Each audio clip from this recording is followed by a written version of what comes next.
हम यहाँ काल के लोक में कष्ट उठा रहे हैं। पुण्यात्माओं, जिसमें आपकी ये ज्ञान वाली आँखें बन जाएंगी, आपके ये तत्व ज्ञान का चश्मा लग जाएगा, उस दिन आपको ये जीवन नरक दिखाई देगा। ये पूरे विश्व में चाहे कोई किसी पोस्ट पर बैठा है और चाहे कोई कितना धनी है चाहे गरीब है, यहाँ इस काल ने हमें इतना नशा करके रखा हुआ है कि हम इन कष्टों को कष्ट ही महसूस नहीं कर रहे, जैसे किसी ने शराब पी रखी थी और दोपहर के समय में गर्मियों में जून के महीने में बाहर पड़ा है, पसीना पसीना हो रहा है और रेत उसके सारे लगा हुआ है, टट्टी पेशाब अंदर ही कर रखी है। उसको कोई कहता है कि चल उठ, तेरे को कुछ छाया में लिटा देता हूं, वो कहता है बस छोड़ दे, मौज हो रही है, क्योंकि उसको पता ही नहीं, क्योंकि वो होश में नहीं है।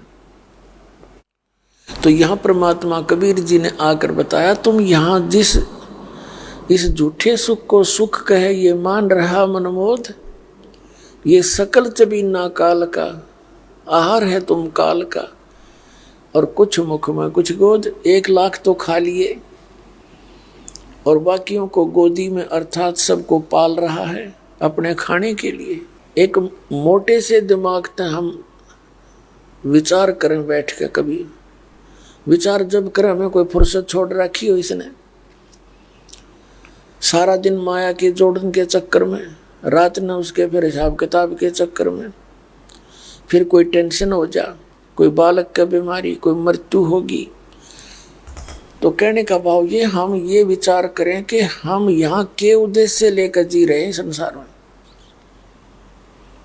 यदि हम सोच रहे हैं ये कोठी मेरी, जिसको मैंने संगे मरमर लगा कर बनाया है, तो इससे बड़ी भूल नहीं, और चौड़े में दिखे कल मृत्यु हो जा, किसकी हवा कोठी।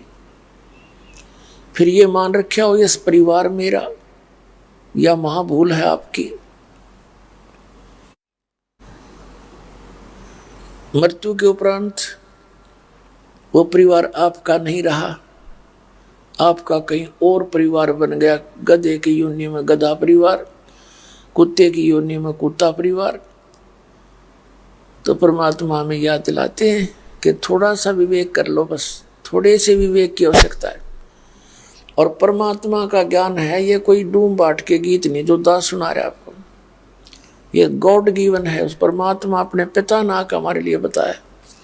और कोई मैं बालक नहीं, कोई अनपढ़ नहीं, गंवार नहीं कि बे मतलब बकवाद करूँ ना। तो दुनिया भर के पंथ थे, संत थे, मैं भी लेकर नाम हुई भक्ति कर लेता।